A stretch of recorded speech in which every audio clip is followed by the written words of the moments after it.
ಇಳೆಯೆಂದರೆ ಬರೀ ಮಣ್ಣಲ್ಲ, ನಮಗದ ನೋಡುವ ಕಣ್ಣಿಲ್ಲ. ಕನ್ನಡದ ವರಕವಿ ದ ರಾ ಬೇಂದ್ರೆಯವರು ಒಂದು ಕಡೆ ಹೀಗಂತ ಹೇಳ್ತಾರೆ. ಈ ಮಾತು ಅಕ್ಷರಶಃ ಸತ್ಯ.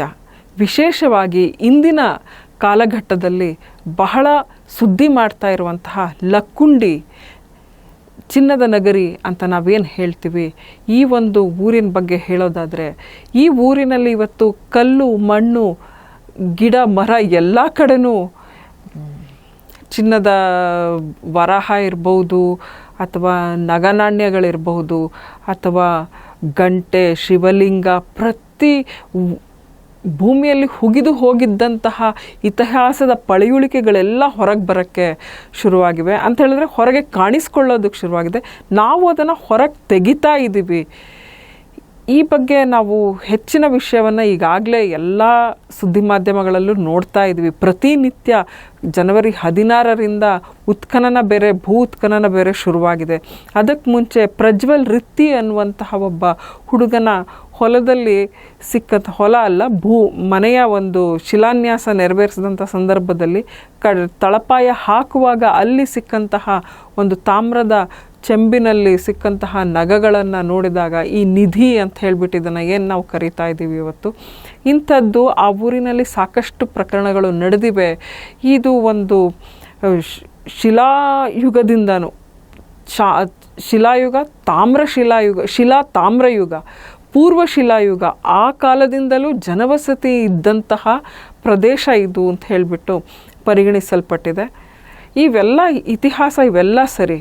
ನಿಮಗೆ ಗೊತ್ತಾ, ನಮ್ಮ ಭಾರತದ ಪ್ರಧಾನಿ, ಹೆಮ್ಮೆಯ ಹೆಣ್ಮಗಳು ಇಂದಿರಾ ಗಾಂಧಿ, ಇವರಿಗೂ ಮತ್ತು ಲಕ್ಕುಂಡಿಗೂ ಎಲ್ಲಿಂದ ಸಂಬಂಧ ಇದೆ, ಎಲ್ಲಿಯ ನಂಟು ಅಂತ ನೀವೇನಾದರೂ ಕೇಳಿದ್ದು ಉಂಟಾ?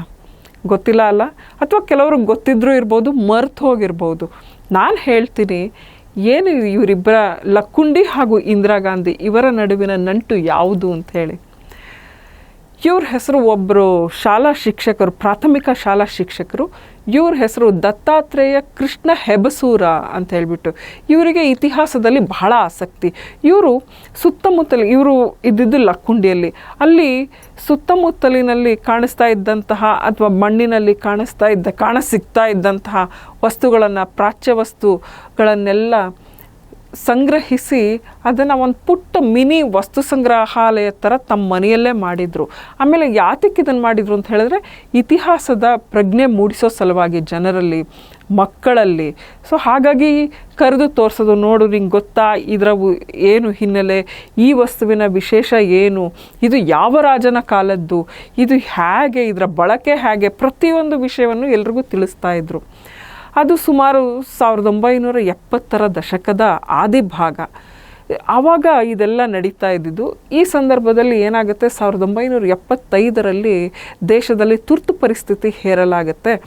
ಆಗ ಎಲ್ಲ ಏನು ಹೇಳಲಿಕ್ಕೆ ಶುರು ಮಾಡ್ತಾರೆ ಅಂದರೆ, ಆವಾಗ ಸರ್ಕಾರ ಒಂದು ಘೋಷಣೆ ಮಾಡುತ್ತೆ, ಯಾವುದೇ ಸರ್ಕಾರಕ್ಕೆ ಸಂಬಂಧಿಸಿದಂತಹ ವಸ್ತುಗಳು ನಿಮ್ಮ ಮನೆಯಲ್ಲಿದ್ದರೆ, ನಿಮ್ಮ ಬಳಿ ಇದ್ದರೆ ಅದನ್ನು ನೀವು ತಕ್ಷಣವೇ ತಂದು ಒಪ್ಪಿಸಿ, ಸರ್ಕಾರಕ್ಕೆ ಒಪ್ಪಿಸಿ ಅಂತ ಹೇಳಿಬಿಟ್ಟು ಅಂತ, ಅಥವಾ ಪೊಲೀಸರಿಗೆ ಒಪ್ಪಿಸಿ, ಇಲ್ಲಾಂದರೆ ಪೊಲೀಸರು ಬರ್ತಾರೆ ನಿಮ್ಮ ಮನೆ ಬಾಗಿಲಿಗೆ ಅಂತ ಹೇಳಿಬಿಟ್ಟು ಹೇಳ್ತಾ ಇರ್ತಾರೆ.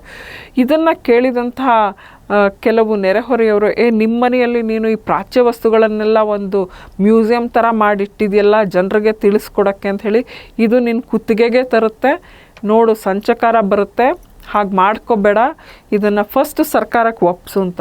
ಇವರಿಗೇನೆಂದರೆ, ನಾನು ಸರ್ಕಾರಕ್ಕೆ ಒಪ್ಪಿಸಿದ್ರೆ ಅದು ನಿಜವಾಗಿ ಸುರಕ್ಷಿತವಾಗಿ ಇದನ್ನು ಜನರ ಆಸ್ತಿ ಅಂತ ಕಾಯ್ದಿರಿಸ್ತಾರ, ಅದರ ಭದ್ರತೆ ಇರುತ್ತಾ ಅನ್ನೋದು ಇವ್ರಿಗೆ ಸಂಶಯ.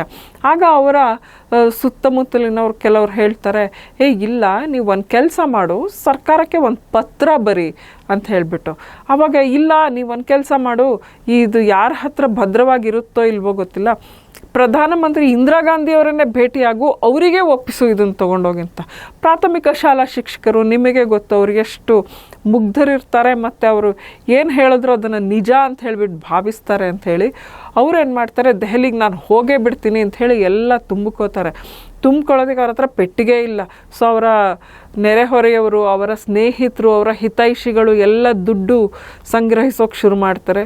ಎಲ್ಲ ಒಂದಷ್ಟು ದುಡ್ಡು ಮಾಡಿ ಒಂದು 8 ಪೆಟ್ಟಿಗೆಯಷ್ಟು, 3 ಪೆಟ್ಟಿಗೆಯಷ್ಟು ದೊಡ್ಡ ದೊಡ್ಡ ಪೆಟ್ಟಿಗೆಗಳಲ್ಲಿ ಆ ಒಂದು ಪ್ರಾಚ್ಯ ವಸ್ತುಗಳನ್ನೆಲ್ಲ ತುಂಬಿಕೋತಾರೆ ಅವರು. ದೆಹಲಿಗೆ ನಾ ಹೋಗ್ತೀನಿ, ಇಂದಿರಾ ಗಾಂಧಿ ಅವರನ್ನು ಭೇಟಿ ಆಗ್ತೀನಿ ಅಂತ ಹೇಳ್ತಾರೆ. ಅದು ಬಹುಶಃ ಒಂದು 1976ರ ಒಂದು ಸಂದರ್ಭ. ಇವರು ಹೊರಟು ಬಿಡ್ತಾರೆ. ಫಸ್ಟ್ ಇವರೇನು ಮಾಡ್ತಾರೆ, ಪ್ರೊಫೆಸರ್ ಶ್ಯಾಮಸುಂದರ್ ಬಿದರಕುಂದಿ ಅವ್ರಿಗೆ ಹೇಳ್ತಾರೆ, ನಾನೀಗ ಹೋಗಬೇಕು ದೆಹಲಿಗೆ. ಆಯ್ತಪ್ಪ, ಒಂದು ಪತ್ರ ತೊಗೊಂಡು ಹೋಗು ಫಸ್ಟು ಪ್ರಧಾನಿಗಳಿಗೆ ಅಂತ, ನಾನು ಬರ್ಕೊಡ್ತೀನಿ ಅಂತ ಹೇಳಿ ಇವರು ಬರ್ಕೊಡ್ತಾರೆ. ಪ್ರೊಫೆಸರ್ ಶ್ಯಾಮಸುಂದರ್ ಬಿದರಕುಂದಿ ಅವ್ರು ಬರ್ಕೊಡ್ತಾರೆ ಪತ್ರನ. ಆ ಪತ್ರನ ಪ್ರೊಫೆಸರ್ ಪಾಲಚಂದ್ರ ಅಂಥೇಳಿ ಇಂಗ್ಲೀಷ್ ಪ್ರೊಫೆಸರ್ ಇರ್ತಾರೆ, ಅವರು ಅದನ್ನು ಇಂಗ್ಲೀಷ್ಗೆ ತರ್ಜುಮೆ ಮಾಡಿಕೊಡ್ತಾರೆ. ಇದನ್ನು ಓದಿದ ತಕ್ಷಣ ಪ್ರಧಾನಿಯವರು ಖಂಡಿತ ಮೆಚ್ಚಿ ನಿಮಗೆ ಬೇಕಾದ್ದನ್ನು ಮಾಡ್ತಾರೆ, ತೊಗೊಂಡು ಹೋಗಿ ಅಂಥೇಳಿ. ಇವರೇನು ಮಾಡ್ತಾರೆ, ಆ ಪತ್ರ ಹಿಡ್ಕೊಂಡು ಆ ಪ್ರಾಚ್ಯ ವಸ್ತುಗಳನ್ನು ಸಂಗ್ರಹಿಸಿರುವಂತಹ 3 ಪೆಟ್ಟಿಗೆಗಳನ್ನು ಹೊತ್ತುಕೊಂಡು, ಆಮೇಲೆ ಬಿಳಿ ಟೋಪಿ ಕೊಡ್ತಾರೆ ಕೆಲವರು ಧೋತ್ರ ಮತ್ತು ಶರ್ಟು, ಹೀಗೆ ಅವ್ರಿಗೆ ಅಗತ್ಯವಿದ್ದಂತಹ ಎಲ್ಲವನ್ನು ಒಬ್ಬೊಬ್ಬರು ಒದಗಿಸ್ತಾರೆ. ಸೊ ಪ್ರಾಥಮಿಕ ಶಾಲಾ ಶಿಕ್ಷಕರು ಇದನ್ನೆಲ್ಲ ಹಿಡ್ಕೊಂಡು ದೆಹಲಿಗೆ ಹೊರಟೇ ಬಿಡ್ತಾರೆ. ದೆಹಲಿಗೆ ಹೋಗ್ತಾರೆ. ಆಗ ಪ್ರವಾಸೋದ್ಯಮ ಸಚಿವರಾಗಿದ್ದವರು ಸರೋಜಿನಿ ಮಹಿಷಿ ಅವರು. ಇವರಿಗೆ ಪರಿಚಯ ಇರುತ್ತೆ, ಮಾಸ್ತರಿಗೆ, ಹೆಬಸೂರ್ ಮಾಸ್ತರಿಗೆ ಸರೋಜಿನಿ ಮಹಿಷಿ ಮೇಡಮ್ ಅವರ ಪರಿಚಯ ಇರುತ್ತೆ. ಇವರು ಅವರನ್ನು ಹೋಗಿ ಭೇಟಿ ಆಗ್ತಾರೆ. ಏನು ಮಾಸ್ತರೇ ಇಲ್ಲಿವರೆಗೂ ಬಂದುಬಿಟ್ರಿ, ಇದನ್ನೆಲ್ಲ ಹೊತ್ಕೊಂಡು ಬಂದಿದ್ದೀನಿ, ನಾನು ಇದರಲ್ಲಿ ಏನೂ ಮಾಡಲಿಕ್ಕಾಗಲ್ಲ, ಆದರೆ ನಾನು ನಿಮಗೆ ಒಂದು ಪತ್ರ ಕೊಡ್ತೀನಿ, ಏನಂದರೆ ಇಂದಿರಾ ಗಾಂಧಿಯವರ ಕಚೇರಿಗೆ, ಪ್ರೈಮ್ ಮಿನಿಸ್ಟರ್ ಕಚೇರಿಗೆ ಹೋಗಿ ಇದನ್ನು ಕೊಡಿ, ನಾನು ಕೊಟ್ಟಿದ್ದೀನಿ ಅಂತ ಹೇಳಿಬಿಟ್ಟು ಹೇಳಿ ಅಂಥೇಳಿ. ಆಯಿತು ಅಂಥೇಳಿ ಇವರು ಪ್ರಧಾನಿಯವರ ಕಚೇರಿಗೆ ಹೋಗ್ತಾರೆ. ಅವ್ರು ನೋಡಿದಾಗ, ಓ ಮೇಡಮ್ ಮಹಿಷಿ ಅವ್ರು ಕೊಟ್ಟಿದ್ದಾರೆ, ನಮ್ಮ ಮೇಡಮಿಗೆ ಕೊಟ್ಟಿದ್ದಾರೆ, ಸರಿ ಆಯಿತು. ಆದರೆ ಪ್ರಧಾನಿಗಳಿಗೆ ನೋಡ್ರಿ ಮಾಸ್ಟ್ರೇ, ಇದನ್ನೆಲ್ಲ ನೋಡೋದಕ್ಕೆ ಪುರುಸೊತ್ತಿರಲ್ಲ. ಒಂದು ಕೆಲಸ ಮಾಡಿ, ಅವರು ಮನೆಯಿಂದ, ಕಚೇರಿಯಿಂದ ಗೃಹಕ್ಕೆ ಹೊರಡುವಾಗ ಒಂದು ಸಣ್ಣ ದಾರಿ ಒಳಗೆ ಹೋಗ್ತಾರಲ್ಲ, ಅಲ್ಲಿ ನೀವು ಅದನ್ನೆಲ್ಲ ಹರಿವು ಬಿಡಿ, ನಾವು ನಿಮಗೆ ಜಾಗ ಕೊಡ್ತೀವಿ. ಅವರು ಅದನ್ನು ಹಾಯ್ದು ಹೋಗುವಾಗ ನೋಡ್ತಾರೆ, ಆವಾಗ ಅವ್ರು ನಿಮಗೆ ಏನು ಹೇಳ್ತಾರೆ ಅದನ್ನು ಗಮನಿಸೋಣ ಅಂತ ಹೇಳ್ಬಿಟ್ಟು. ಆಯಿತು ಅಂತ ಇವರು ಒಂದು ಜಮಖಾನ ತೊಗೊಂಡು ಹರಿವಿ ಅದ್ರ ಮೇಲೆ ಎಲ್ಲ, ಇದು ನಿಮಗೆ ಕೇಳಲಿಕ್ಕೆ ಇದೇನೋ ಒಂದು ಕಪೋಲಕಲ್ಪಿತ ಅಂತ ಅನ್ಸುತ್ತಲ್ಲ, ಇಲ್ಲ ಇದು 1976ರಲ್ಲಿ ನಿಜವಾಗಿ ನಡೆದಂತಹ ಘಟನೆ ಇದು. ನಮ್ಮ ಹೆಮ್ಮೆಯ ಹೆಬಸೂರ ಮಾಸ್ತರು ಇಂದಿರಾ ಗಾಂಧಿಯವರನ್ನು ಲಕ್ಕುಂಡಿಯ ಇತಿಹಾಸದ ಬಗ್ಗೆ ಗಮನ ಸೆಳೆದ ಪರಿ ಇದು. ಹೇಗೆ ಅಂತ ಹೇಳಿದ್ರೆ, ಅವರ ನಿವಾಸಕ್ಕೆ ಹೋಗೋ ಒಂದು ಕಾಲು ದಾರಿಯಲ್ಲಿ ಒಂದು ಅಂಗಳದಲ್ಲಿ ಜಮಖಾನ ಹಾಸಿ ತಾವು ತಂದಿದ್ದ ತಾವು ತಂದಿದ್ದಂಥ ಪ್ರಾಚ್ಯ ವಸ್ತುಗಳನ್ನೆಲ್ಲ ಹರವುತ್ತಾರಲ್ಲಿ ಶಿಸ್ತುಬದ್ಧವಾಗಿ ಒಂದೊಂದನ್ನು ಎಲ್ಲ ನೀಟಾಗಿ ಜೋಡಿಸಿ ಮೇಡಮ್ ಪ್ರೈಮ್ ಮಿನಿಸ್ಟರ್ ಅವರು ಹಾದು ಹೋಗುವ ಸಂದರ್ಭದಲ್ಲಿ ಕಾಯ್ತಾ ನಿಲ್ತಾರೆ. ಸರಿಯಾಗಿ ಸುಮಾರು 12:30ರಿಂದ 1 ಗಂಟೆಯ ಸಮಯ ಅದು. ಮೇಡಮ್ ಪ್ರೈಮ್ ಮಿನಿಸ್ಟ್ರು ತಮ್ಮ ಕಚೇರಿಯಿಂದ ಮನೆಗೆ ಭೋಜನಕ್ಕಾಗಿ ತೆರಳ್ತಾ ಇರ್ತಾರೆ. ನೋಡ್ತಾರೆ, ಏನಿದು, ಇದೇನು ಮ್ಯೂಸಿಯಂ ಮಾಡಿದ್ದೀರಲ್ಲ ಮನೆ ಅಂಗಳನ ಅಂತ ಹೇಳ್ತಾರೆ. ಆಗ ನಮಸ್ಕಾರ ಮೇಡಮ್, ನಾನು ಇವ್ರದ್ದು ಹರಕು ಮುರುಕು ಹಿಂದಿ ಮತ್ತು ಇಂಗ್ಲೀಷ್ ಮಿಶ್ರಿತ ಭಾಷೆ, ಈ ಪ್ರಾಥಮಿಕ ಶಾಲಾ ಮೇಷ್ಟ್ರು. ಸರಿ, ಅವ್ರು ಹೇಳ್ತಾರೆ, ನಾನು ಕರ್ನಾಟಕದಿಂದ ಬಂದಿದ್ದೀನಿ, ನನ್ನ ಒಂದು ಕ್ಷೇತ್ರದ ಲೋಕಸಭಾ ಸದಸ್ಯರಾಗಿರುವಂಥ ಸರೋಜಿನಿ ಮಹಿಷಿ ಅವರ ಪತ್ರವನ್ನು ತಮ್ಮ ಕಚೇರಿಗೆ ಕೊಟ್ಟಿದ್ದೀನಿ, ನಾನು ಆ ಪರ್ಮಿಷನ್ ತೊಗೊಂಡೇ ಇಲ್ಲಿ ಬಂದಿದ್ದೀನಿ. ಯಾಕೆ ಅಂತ ಹೇಳಿದ್ರೆ, ಇದು ನಮ್ಮ ಊರಿನ ಇತಿಹಾಸ, ನಾನು ಇದನ್ನು ತಮಗೆ ಗಮನಕ್ಕೆ ತರಬೇಕು, ಇದು ಏನು ಅಂತ ಹೇಳಿ ಕಲ್ಯಾಣಿ ಚಾಲುಕ್ಯರು, ರಾಷ್ಟ್ರಕೂಟರು, ಇವರೆಲ್ಲರೂ ಒಂದು ಬಾಳಿ ಬದುಕಿದಂತಹ ಭೂಮಿಯ ಇತಿಹಾಸ, ಅದರಲ್ಲಿ ಸಿಗ್ತಿರುವಂತಹ ವಸ್ತುಗಳು ಇವು ಅಂತ ಹೇಳಿಬಿಟ್ಟು ಇವ್ರು ಹೇಳ್ತಾರೆ, ನಂಗೆ ತುಂಬ ಹೆಚ್ಚು ಟೈಮ್ ಇಲ್ಲ, ನಂಗೊಂದು 5 ನಿಮಿಷ ಅಷ್ಟೇ, ನೀವು ಅಷ್ಟರಲ್ಲೇ ಎಲ್ಲ ಹೇಳಿ ಮುಗಿಸ್ಬೇಕು ಅಂತ. ಆಯಿತು ಬನ್ನಿ ಅಂತ ಹೇಳ್ತಾರೆ. ಇವರು ಹತ್ತಿರ ಹೋಗಿ ಒಂದೊಂದೇ ವಸ್ತುಗಳನ್ನು ನೋಡ್ತಾ ಮೇಡಮ್ ಪ್ರೈಮ್ ಮಿನಿಸ್ಟರ್ 10 ನಿಮಿಷ ಹೋಗಿ 1 ಗಂಟೆ ಬರೋಬ್ಬರಿ ಇತಿಹಾಸವನ್ನು ಆಲಿಸ್ತಾರೆ. ಪ್ರತಿಯೊಂದು ವಸ್ತುವಿನ ಬಗ್ಗೆಯೂ ಕೇಳಿ ತಿಳ್ಕೊಳ್ತಾರೆ. ಆಮೇಲೆ ಹೇಳ್ತಾರೆ, ಮಾಸ್ಟ್ರೇ, ನಾನು ನಿಮಗೆ ಏನೂ ಮಾಡಬಹುದು, ಮೇಡಮ್ ನೀವು ಇದೆಲ್ಲವನ್ನು ನೀವು ತೊಗೊಂಡ್ಬಿಡಿ ಅಂತಾರೆ. ಇದೆಲ್ಲ ನನಗೆ ಸೇರಿದ್ದೆಲ್ಲ, ಇದು ದೇಶದ ಆಸ್ತಿ, ಸರ್ಕಾರಕ್ಕೆ ಸೇರಬೇಕು, ಇದನ್ನೆಲ್ಲ ನಾನೇನು ಮುಟ್ಲಿಕ್ಕೂ ಸಾಧ್ಯ ಇಲ್ಲ ಅಂತ ಹೇಳಿಬಿಟ್ಟು ASI ಆಫೀಸರ್ಸನ್ನು ಕರೆಸ್ತಾರೆ. ಸ್ಥಳಕ್ಕೆ ಕರೆಸಿ ಇದೆಲ್ಲವನ್ನು ತೊಗೊಂಡು ಹೋಗಿ ಇದೆಲ್ಲವನ್ನು ಭದ್ರವಾಗಿ ತೆಗೆದಿರಿಸಿ, ಆಮೇಲೆ ಈ ಮಾಸ್ಟ್ರು ಈಗ ಎಷ್ಟು ಖರ್ಚು ಮಾಡಿದ್ದಾರೆ ಇದರ ಸಂಗ್ರಹಿಸೋಕೆ ಮತ್ತು ಅವರ ಲಕ್ಕುಂಡಿಯಿಂದ ದೆಹಲಿಗೆ ಬಂದಿದ್ದಾರೆ, ಅದಕ್ಕೆಲ್ಲ ಅವ್ರಿಗೆ ಏನೇನು ಖರ್ಚಾಗಿದೆ ಅವೆಲ್ಲವನ್ನು ಅವರಿಗೆ ಮರುಪಾವತಿಸಿ ಅದರ ಜೊತೆಗೆ ಅವರನ್ನು ಸುರಕ್ಷಿತವಾಗಿ ವಾಪಸ್ ಅವರು ತಮ್ಮ ಊರನ್ನು ತಲುಪಿ ಮತ್ತು ಅವರ ಮಾಸ್ತರಿಕೆಯನ್ನು, ಅವರ ಕಾಯಕವನ್ನು, ಅವರ ಶಿಕ್ಷಕ ವೃತ್ತಿಯನ್ನು ಮುಂದುವರಿಸೋದಕ್ಕೆ ಅವರಿಗೆ ನೆರವು ನೀಡಬೇಕು ಅಂತ ಹೇಳಿ ತಾಕೀತು ಮಾಡಿ ಕಳಿಸ್ತಾರೆ. ಆವಾಗಲಿಂದ ಮೇಡಮ್ ಪ್ರೈಮ್ ಮಿನಿಸ್ಟ್ರೇ ಒಂದು ಇನ್ಸ್ಟ್ರಕ್ಷನ್ ಕೊಟ್ಟ ಮೇಲೆ ಇನ್ನೇನು ಅಂತ ಹೇಳಿಬಿಟ್ಟು ASI ಅಧಿಕಾರಿಗಳು ಲಕ್ಕುಂಡಿಯ ಭೂಮಿಯಲ್ಲಿ ದೊರೆತಂತಹ ಹೆಬಸೂರ ಮಾಸ್ತರು ಸಂಗ್ರಹಿಸಿದ್ದಂತಹ ವಸ್ತುಗಳನ್ನೆಲ್ಲ ತಗೊಂಡು ASIಗೆ ತೊಗೊಂಡು ಹೋಗ್ತಾರೆ. ಆಮೇಲೆ ಇವರಿಗೆ ₹1,000 ಏನೋ, ಒಟ್ಟು ₹1,000 ₹2,000 ಖರ್ಚಿಗೆ, ಅಂದರೆ ಆ ಕಾಲದಲ್ಲಿ 70ರ ದಶಕದಲ್ಲಿ ನಾನು ಹೇಳ್ತಾ ಇರೋದು, ಯಾಕೆಂತ ಹೇಳಿದ್ರೆ ಇವರು 600ಕ್ಕೂ ಹೆಚ್ಚು ರೂಪಾಯಿನ ಖರ್ಚು ಮಾಡಿರ್ತಾರೆ. ಆ ಕಾಲದಲ್ಲಿ ಅವೆಲ್ಲ ಬಹಳ ದೊಡ್ಡ ಬಾಬ್ತು, ₹600 ಅಂತ ಹೇಳಿದ್ರೆ. ಆಮೇಲೆ ಬಡ ಮಾಸ್ತರಿಗೆ ಅವೆಲ್ಲ ಎಲ್ಲಿಂದ ಏನು ಸಿಗಬೇಕು, ಅಷ್ಟು ದೊಡ್ಡ ರಕಮ್ಮು. ಅವರು ಎಲ್ಲವನ್ನು ಸಂಗ್ರಹಿಸಿದ್ದು ಜನರು ಪ್ರೀತಿಯಿಂದ ನಮ್ಮ ಮಾಸ್ತರು ಪ್ರಧಾನಿಗಳನ್ನು ಭೇಟಿ ಮಾಡಲಿಕ್ಕೆ ಹೋಗ್ತಾ ಇದ್ದಾರೆ ಅಂಥೇಳಿ ಪ್ರತಿಯೊಬ್ಬರು ತಮ್ಮ ಸ್ವಯಂ ಪ್ರೇರಣೆಯಿಂದ ನೀಡಿರ್ತಾರೆ ಅವರಿಗೆ. ನೀವು ಇದನ್ನು ಬಳಸ್ಕೊಳ್ಳಿ, ಟೋಪಿ ಹಾಕ್ಕೊಳ್ಳಿ, ಶರಾಯಿ ಹಾಕ್ಕೊಳ್ಳಿ, ಉತ್ತಮವಾಗಿದ್ದು ಧೋತ್ರ ಉಡಿ ಅಂತೆಲ್ಲ ಹೇಳಿ ಒಂದೊಂದನ್ನು ಕೊಡುಗೆಯಾಗಿ ಕೊಟ್ಟಿರ್ತಾರೆ.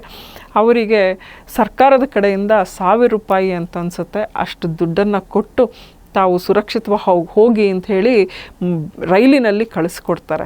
ಇದು ಹೆಬಸೂರ್ ಮಾಸ್ಟ್ರ ಕತೆ. ಹೆಬಸೂರ್ ಮಾಸ್ಟ್ರು ಯಾವಾಗ ASI ಗಮನವನ್ನು ಅಲ್ಲಿ ಸೆಳೆದ್ರು, ಅದಾದ ನಂತರ ASI ಅಧಿಕಾರಿಗಳ ದಂಡೇ ಲಕ್ಕುಂಡಿಗೆ ಬಂತು. ಆಮೇಲಿಂದ ಇವರು ಲಕ್ಕುಂಡಿಯ ಇತಿಹಾಸದ ಬಗ್ಗೆ ಹೆಚ್ಚು ಆಸಕ್ತಿ ತೋರಿಸ್ಲಿಕ್ಕೆ ಶುರು ಮಾಡಿದ್ರು. ಅದಾದ ನಂತರ ಇಲ್ಲೊಂದು ಪ್ರಾಚ್ಯವಸ್ತು ಸಂಗ್ರಹಾಲಯ ಅಸ್ತಿತ್ವಕ್ಕೆ ಬಂತು. ಇವತ್ತು ನಿಮಗೆಲ್ಲ ಗೊತ್ತಿದೆ, ಲಕ್ಕುಂಡಿಯಲ್ಲಿ 2 ಪ್ರಾಚ್ಯವಸ್ತು ಸಂಗ್ರಹಾಲಯ ಮ್ಯೂಸಿಯಂಗಳಿವೆ. ಒಂದು ರಾಜ್ಯ ಸರ್ಕಾರದ್ದು, ಒಂದು ಕೇಂದ್ರ ಸರ್ಕಾರದ್ದು. ಕೇಂದ್ರ ಸರ್ಕಾರ ಈಗ 7 ದೇವಾಲಯಗಳನ್ನು ನಿರ್ವಹಿಸ್ತಾ ಇದೆ. ಕೇಂದ್ರ ಸರ್ಕಾರ ಅಂತ ಹೇಳಿದ್ರೆ ASI ನಿರ್ವಹಿಸ್ತಾ ಇದೆ. 13 ದೇವಾಲಯಗಳು ರಾಜ್ಯ ಸರ್ಕಾರದ ಒಂದು ವ್ಯಾಪ್ತಿಯಲ್ಲಿ ಬರ್ತಾ ಇವೆ. ಇದಲ್ಲದೇ ತಮಗೆ ಗೊತ್ತು, ಅಲ್ಲಿ ಬೇಕಾದಷ್ಟು ಶಾಸನಗಳು ಲಭ್ಯವಾಗಿವೆ. ಅತ್ತಿಮಬ್ಬೆಯ ಶಾಸನಗಳಿಂದ ಮೊದಲುಗೊಂಡು ರಾಷ್ಟ್ರಕೂಟರು, ಕಳಚುರಿಗಳು, ಯಾದವರು, ಯು ನೇಮ್ ದ ಕಿಂಗ್ಡಮ್ಸ್, ಆ ಎಲ್ಲ ರಾಜಮನೆತನಗಳ ಶಾಸನಗಳು, ಅವರಿಗೆ ಸಂಬಂಧಪಟ್ಟ ವಸ್ತುಗಳು ಇಲ್ಲಿವೆ. ವಿಜಯನಗರದವರೆಗೆ ಹೊಯ್ಸಳರು, ಕಳಚೂರಿಗಳು, ಹೇಳಿದ್ನಲ್ಲ, ಇದು ಅಂತಹ ಒಂದು ಮುಖ್ಯ ಕೇಂದ್ರವಾಗಿತ್ತು. ತಮಗೆಲ್ಲ ಗೊತ್ತಿರೋ ಹಾಗೆ ಇಲ್ಲಿ ಒಂದು ಸುವರ್ಣ ಟಂಕಶಾಲೆ ಇತ್ತು. ಲೋಹಿಗುಂಡಿ ಗದ್ಯಾಣ ಅಂತನ್ನೋದು ಬಹಳ ಪ್ರಚಲಿತವಾಗಿದ್ದಂತಹ ಒಂದು ನಾಣ್ಯ ಲಕ್ಕುಂಡಿಯದ್ದು. ಲಕ್ಕುಂಡಿ ವಿಷಯ ಪರವಾಗಿ ಇದು ಒಂದು ಮಾತನ್ನು ನಾನು ಹೇಳಬೇಕು. ಏನಪ್ಪ ಅಂತ ಹೇಳಿದ್ರೆ, ಲಕ್ಕುಂಡಿಗೆ ರಾಮಾಯಣ ಹಾಗೂ ಮಹಾಭಾರತ ಕಾಲದ ಒಂದು ನಂಟು ಇದೆ, ಸಂಬಂಧನೂ ಇದೆ ಅಂತ. ಆ ಕಾಲದಲ್ಲೂ ಲಕ್ಕುಂಡಿ ಇತ್ತು, ಆದರೆ ಅದು ಲೋಹಗುಂಡಿಯಾಗಿತ್ತು ಅಂತ ಹೇಳಿಬಿಟ್ಟು ಅಂತ. ಲಕ್ಕುಂಡಿ ಯಾಕೆ ಲೋಹಗುಂಡಿ ಅಂತ ಹೇಳಿದ್ರೆ, ಚಿನ್ನ ಲೋಹದ ಗುಂಡಿ, ಸುವರ್ಣ ಲೋಹದ ಗುಂಡಿಯಾಗಿತ್ತು ಇದು ಅಂತ ಹೇಳಿಬಿಟ್ಟು. ಇಲ್ಲಿ ಶಿಬಿ ಮಹಾರಾಜ ಆಳ್ವಿಕೆ ಮಾಡ್ತಾನೆ ಅಂತ ಹೇಳಿ ಪುರಾಣ ಹೇಳುತ್ತೆ. ಪುರಾಣ ಇತಿಹಾಸದಲ್ಲಿ ಶಿಬಿ ಮಹಾರಾಜ, ಇದು ಮಹಾಭಾರತದಲ್ಲಿ ಪ್ರಸ್ತಾಪವಾಗಿದೆ. ಈ ಒಂದು ವನಪರ್ವದಲ್ಲಿ ಈ ಶಿಬಿ ಮಹಾರಾಜನ ಕತೆ ಬರುತ್ತೆ. ಶಿಬಿ ಮಹಾರಾಜ ಮಹಾದಾನಿ, ತಮಗೆಲ್ಲ ಗೊತ್ತು. ಪಾರಿವಾಳ ರೂಪದಲ್ಲಿ ದೇವತೆಗಳು ಬಂದು ಇವನನ್ನು ಪರೀಕ್ಷೆ ಮಾಡೋ ಸಲುವಾಗಿ ನಮಗೆ ಪಾರಿವಾಳ ಬಂದು ಕೇಳುತ್ತೆ, ನನಗೆ ಆಶ್ರಯ ಕೊಡು ಅಂಥೇಳಿ. ಆವಾಗ ಗಿಡುಗ ಅಟ್ಟಿಸ್ಕೊಂಡು ಬರುತ್ತೆ ಪಾರಿವಾಳವನ್ನು.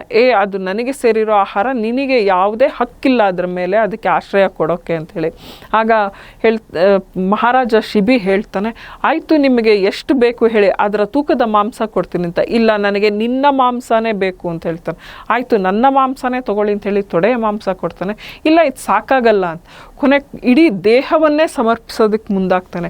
ಅಂತಹ ಮಹಾದಾನಿ ಶಿಬಿ ಮಹಾರಾಜ. ಸೊ ಶಿಬಿ ಮಹಾರಾಜ ಇದ್ದಿದ್ದು ಈ ಒಂದು ಸ್ಥಳದಲ್ಲಿ ಅಂತ ಹೇಳಲಾಗುತ್ತೆ. ಈಗಲೂ ಇದಕ್ಕೆ ಸಮೀಪದಲ್ಲಿರೋ ಶಿಬಾರಗಟ್ಟಿ ಅಂತ ಏನು ಹೇಳ್ತಾರೆ ಅಂತ ಹೇಳಿದ್ರೆ, ಶಿಬಿಗೆ ಸೇರಿದಂತಹ ಕಟ್ಟೆ. ಈ ಕಟ್ಟೆಯ ವಿಶೇಷ ಏನು ಅಂತ ಹೇಳಿದ್ರೆ, ಅವನು ಚಿಂತಾಲ ಅಂತ ಹೇಳಿದ್ರೆ ತಕ್ಕಡಿಯನ್ನು ಹಿಡಿದು ತೂಗಿದ ಕಟ್ಟೆ ಅದು, ಅದಕ್ಕೆ ಅದನ್ನು ಶಿಬಾರಗಟ್ಟಿ ಅಂತ ಹೇಳ್ಬಿಟ್ಟು ಕರೀತಾರೆ ಅಂಥೇಳಿ ಒಂದು ಐತಿಹ್ಯ ಇದೆ. ಐತಿಹ್ಯ ಇದು. ಈ ತರಹದ ಸಾಕಷ್ಟು ಕಥೆಗಳು ಈ ಲಕ್ಕುಂಡಿಗೆ ಸಂಬಂಧಿಸಿದಂಗೆ ಇದೆ. ನಿಮಗೆ ಗೊತ್ತು, ಇದು ಹೆದ್ದಾರಿಗೆ ಸಮೀಪದಲ್ಲಿದೆ. ಇವತ್ತು ಹೆದ್ದಾರಿಯ ಆಚೆಗೂ ಬೆಳೆದಿದೆ ಲಕ್ಕುಂಡಿ. ಹೊಸ ಲಕ್ಕುಂಡಿ ಮತ್ತು ಇವಾಗ ಮುಂದುವರಿತಾ ಇದೆ, ಹಾಗೆಯೇ ತನ್ನ ವಿಸ್ತಾರವನ್ನು ಹರಡ್ಕೊಳ್ತಾ ಹೋಗ್ತಾ ಇದೆ. ಜನವರಿ 16ರಿಂದ ಸತತವಾಗಿ ನಡೀತಾ ಇರುವಂತಹ ಉತ್ಖನನಗಳು ಪ್ರತಿದಿನ ಲಕ್ಕುಂಡಿಯ ಕುರಿತಂತೆ ಇಡೀ ದೇಶದಲ್ಲಿ, ದೇಶವಷ್ಟೇ ಅಲ್ಲ, ನಿಮಗೆ ಗೊತ್ತಿರಲಿ, ಜನವರಿ 23ನೇ ತಾರೀಕು ಇಲ್ಲಿಗೆ ಫ್ರಾನ್ಸ್ ದೇಶದ ಪ್ರವಾಸಿಗಳು ಬಂದಿದ್ದಾರೆ, ಹುಡುಕೊಂಡು ಬಂದಿದ್ದಾರೆ. ಇಲ್ಲೇನೋ ಹಿಸ್ಟಾರಿಕಲ್ ಎಕ್ಸ್ಕವೇಷನ್ ನಡೀತಾ ಇದೆಯಂತೆ, ನಾವು ಇದನ್ನು ನೋಡಬೇಕು ಅಂಥೇಳಿ.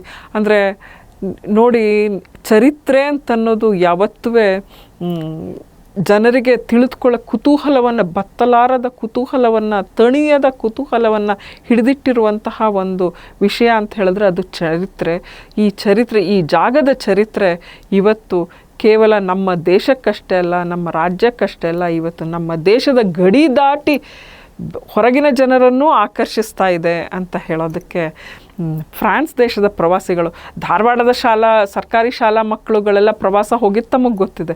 ಇವತ್ತು ಫ್ರಾನ್ಸ್ನವರು ಬಂದಿದ್ದಾರೆ ಅಂತ ಹೇಳಿದ್ರೆ, ಇಲ್ಲ, ಇಲ್ಲಿ ಏನೋ ಒಂದು ಗಹನವಾದ ಒಂದು ವಿಚಾರ ಇದೆ, ಇದನ್ನು ನಾವು ತಿಳ್ಕೋಬೇಕು ಅಂತ ಹೇಳಿ ಮುಂದಿನ ದಿನಗಳಲ್ಲಿ ಇಂತಹ ಗಹನವಾದ ಸುದ್ದಿಗಳನ್ನು ತಮ್ಮ ಮುಂದೆ ಹೆಕ್ಕಿ ತರೋದಕ್ಕೆ ಪ್ರಯತ್ನ ಪಡ್ತೀನಿ. ನಮಸ್ಕಾರ.